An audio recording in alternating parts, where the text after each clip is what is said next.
Hello everyone, this is Suri Rala. Let's go on an adventure with more Terragenesis. And look at my lovely fictional planet solar system. And you see right, after a good week or so of working on it, Ragnarok is now very nearly a beautiful Earth-like gigantic planet with still some fissures and lava, but otherwise, let us load this game and unpause it, and I will show you just how cool things are. Everything has been finely tuned and balanced out. Look at that lovely world, and you can see on the map that there's an ocean now filling it, and there's these little tiny blue dotted areas, which are mines and colonies and just little settlements where people have begun to spread across the planet. That's right. As you can see from the stats, practically everything is in the green except for biomass. It's still growing. And that means that if on the left, if 4 out of the 5 of these things are rising, it means that people can live on the surface of the world. Of course, it helps that I have the Sky Farm activated, which allows people to do that without the aid of biomass or water. But anyway, let's unpause the game and do the final balancing act. The pressure has finally been dropped to a manageable level, so I first have to turn that off and balance out what's left of it. So let's see. Minus 230. Okay, I guess I'll turn off the biofixture lab in Valhalla. You can see I also set up 2 new cities. I didn't even have, like, hab units in them. People, when people can set up, can populate the planet on their own, they just do so if you found a colony. New thing of architecture. Yep. Random events still go on. Things live. Anyway, disable that biofixture lab. Boom. Now let's see what else is going on. Okay, that's minus 10. I should put up a sequestration plant. And now my temperature gain has gone down now that there is no more atmosphere. In fact, the Soletto will balance it out to the exact goal of 287 millikelvins. And keep that. My O2 is good. Okay, the water has gone down to going up to 26 centimeters per minute. And I will have to turn that off somehow. I will work on that in a second. Oh no, wait, that's purely global warming. The water's already balanced out. Okay, never mind. Yeah. And our biomass is growing very nicely with the addition of the soil farms and the coral reefs in nearly all of the cities. With a natural growth of 15, so it doesn't need our help much. And the planet is even going to look green once the amount of biomass actually crests the 450k mark. But it's not there yet, so we just gotta balance things out on our own. We got a nice healthy income, as you can see. Incoming transmission. I don't need any more GP right now. I'm doing a video. Oh, yes. And also, I have the culture points up just enough to actually gain victory in our bid for being an independent planet nation away from our original colony. So let's achieve that and read the end, shall we?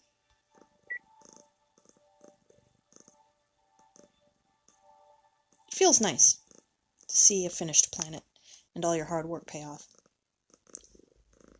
Independence. It's been a long road, but you have transformed the people of Ragnarok from a handful of colonists to a thriving civilization. Some 553,321 people now call Ragnarok home, and more are arriving every day. With new forms of art and music and science and philosophy, all unique to Ragnarok, this former colony has finally taken its place as a primary world in our growing interplanetary society, and a major player in the ever-evolving story of human history. You have shed the control of off-world powers, and at last the people of Ragnarok are free to determine their own fate as a new self-declared people. What was once a desolate world, hostile to any life, has become a garden for humanity to call home. Children play in the open air, taking for granted the alien landscapes all around them.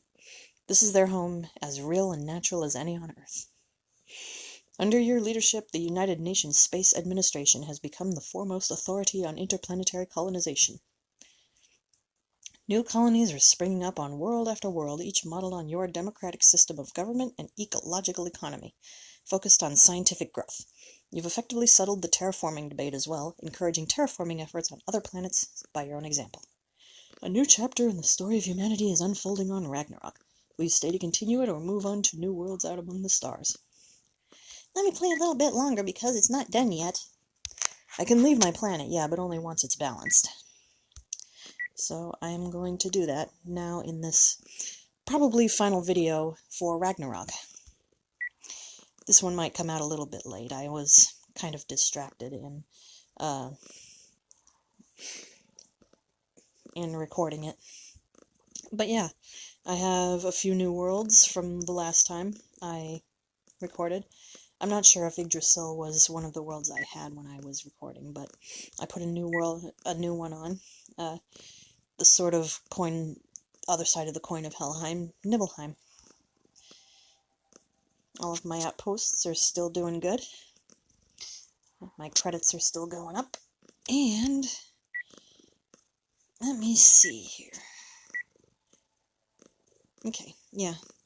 The water is slowly going down with the global warming temperature. All that's left to balance out is the downward spiral of pressure I've got here. Let's see. Oh yeah, I was going to put up a new... Yeah, choose a colony to put it on. Nibelheim, it's got nothing on it other than the soil farm. Oh yeah, that's right. I was putting a coral reef on it too. Let's put a thermal dust down.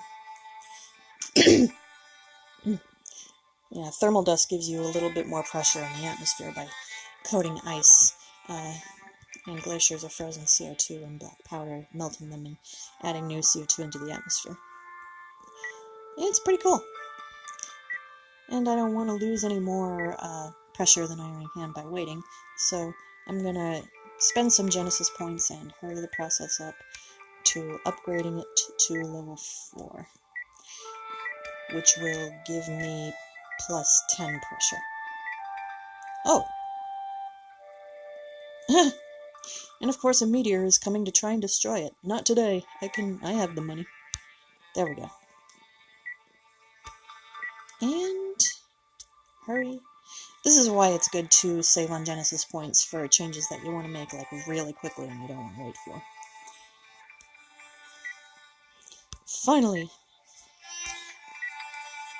Ladies and gentlemen, citizens of planet Ragnarok, we are happy to inform you that planetary atmospheric pressure has been stabilized. We repeat, atmospheric pressure has been stabilized. We thank you for your continuing patience in our terraforming efforts to make this world a perfect one to live in. And we hope you'll remember us in the future as your children and children's children, and so on and so forth, play in the blackened soil that is still the planet's surface, that will over time turn into a lovely green surface. But yeah, our only objective now is to increase the biomass. So I'm gonna... let's see, what did I put down? I put down... wait a minute, I could just see it from the chart. There we go. Let's see. Coral reef, soil farm, coral reef, soil farm. coral reef sorrel farm. Okay, and Nibelheim needs a coral reef. Oh, but I already put one down, didn't I? Okay. I think I've already got a lot of biomass coming up already, but yeah, I have even researched all the things, so it's nice to have everything at hand if you're doing any more random terraforming. No, I don't want any more income boosts. Freaking look at my credits. I have all the things. The only thing that annoys me now is even after you've got nothing else to spend culture points on, you still are earning culture points. I don't know, it would be nice if you got to transfer those somewhere where you might need them, but eh.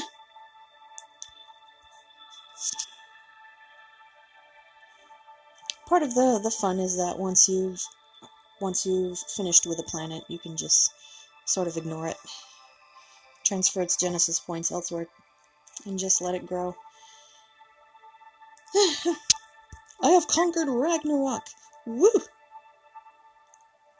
Of course, I think I'm going to come back to this one later once the planet is green.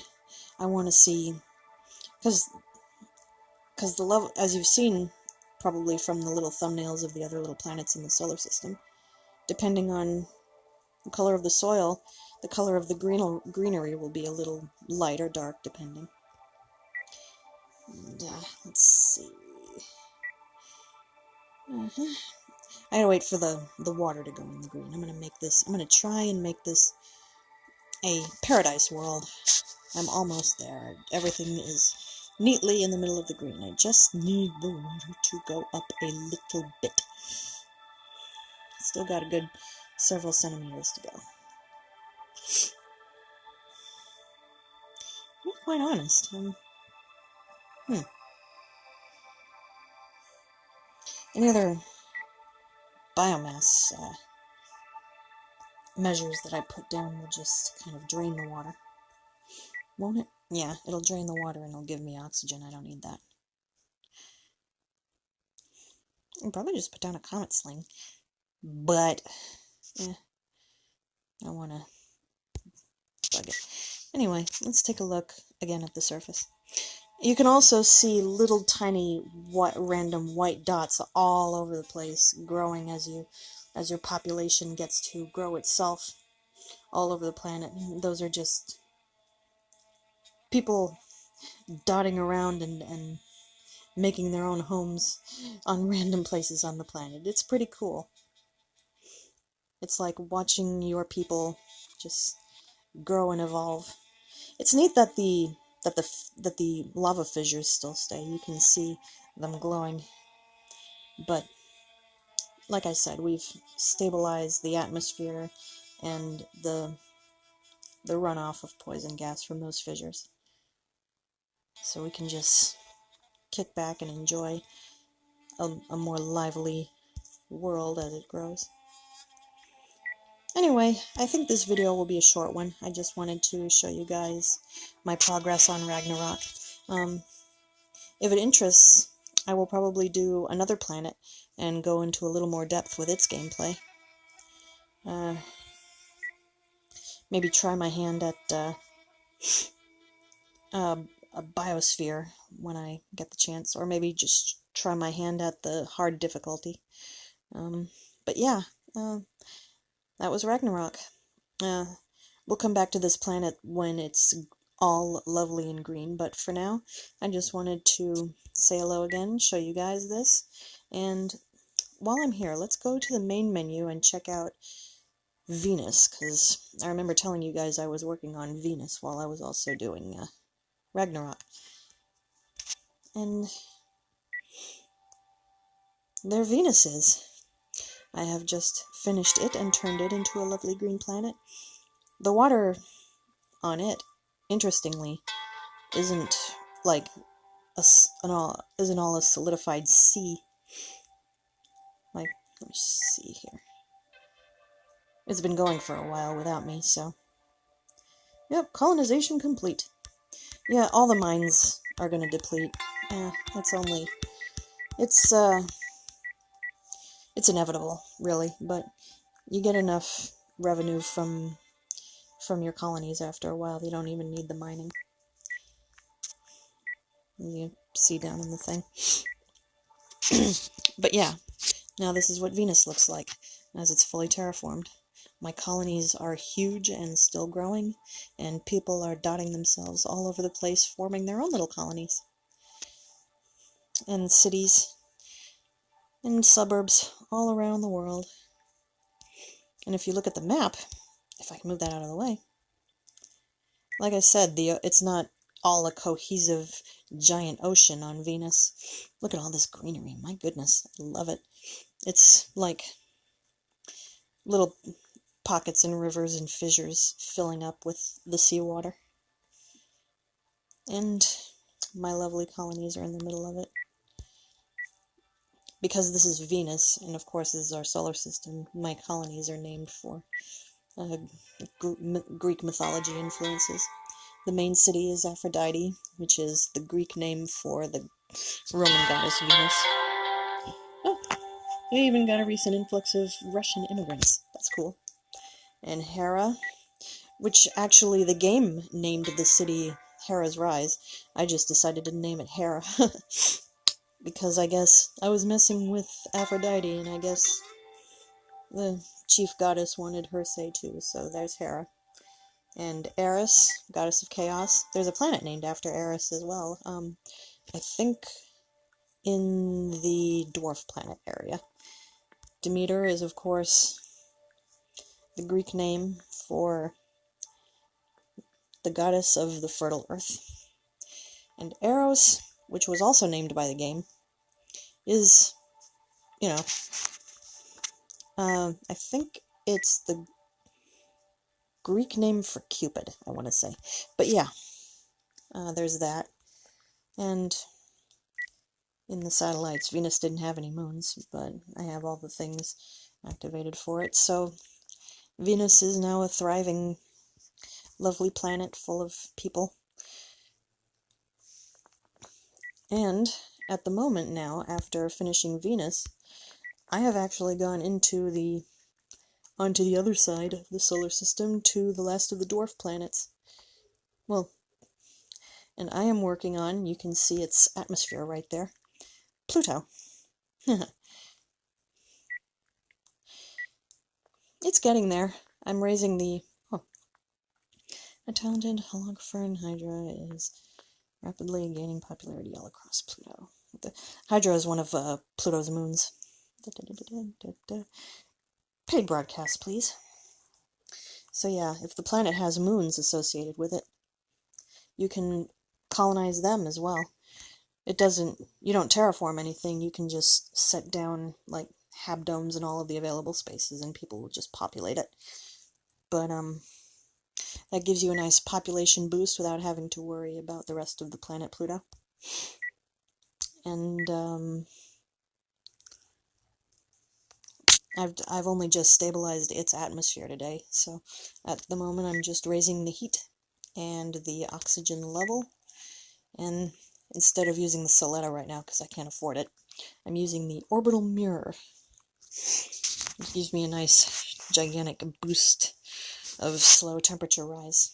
And I gotta be careful, because once it crests the 200,000 millikelvin mark in the plants and microbes section, water will start to melt from the ice caps and fill in the sea. And I gotta be careful, because, as it says right there in the frozen in ice, there's enough water to flood the planet. So I gotta be able to turn off the heat sources when I have enough. Of course, I could spend time just getting rid of the ice and lowering the water level a little, which is what the orbital mirror is helping do, but it's good to just be wary, I think.